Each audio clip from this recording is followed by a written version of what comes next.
design we are going to work with, it consists of 5 simple motifs connected together. I am going to work with 2 strands of anchor thread. Before working, assume that all the corners of the design extends a little bit outside.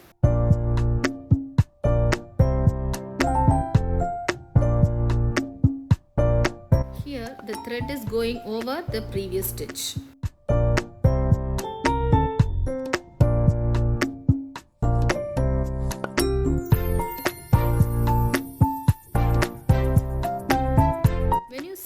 Stitch line, it should go up in the first, then down, then up and below in the last corner.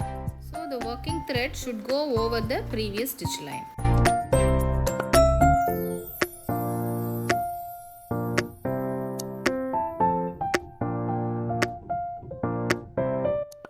Here the thread is going up, so it should come below in the next corner, and the working thread is going over the stitch line.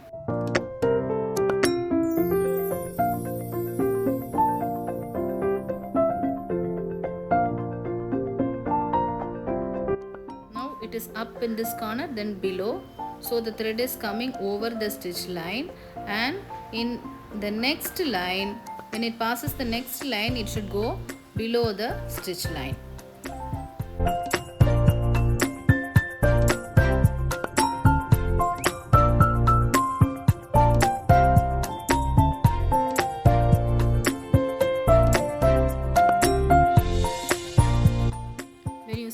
Stitch line, it is going up, down, now it has to come up, then this corner should go below, so this working thread is going over the stitch line.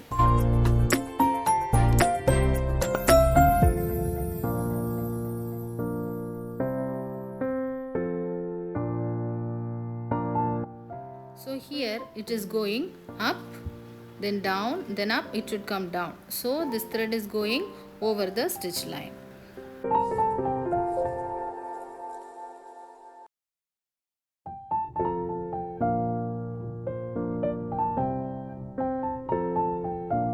Here it's going up, down, then up, down, so the thread is going over the stitch line. So whenever the working thread passes over the previous stitch lines, see the previous corners whether it is going over or below, and then accordingly you pass the thread over the stitch line or below the stitch line.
will start with the interlacing part. Bring the needle up at one corner. Passing the needle below the stitch line. Here we have come down, so we have to go over this line, and you have to imagine there will be two lines formed later. So below, over, below, go over the next and then small below line, and then line. Go below the next stitch line. Now go over and then below the line, then over the imaginary line to be formed, this manner, and then below the stitch lines, keeping in mind the imaginary lines to be formed inside the formation of Kutchwork. Kindly visit the part 1 video in my channel in the description box, and for the picture tutorials as well.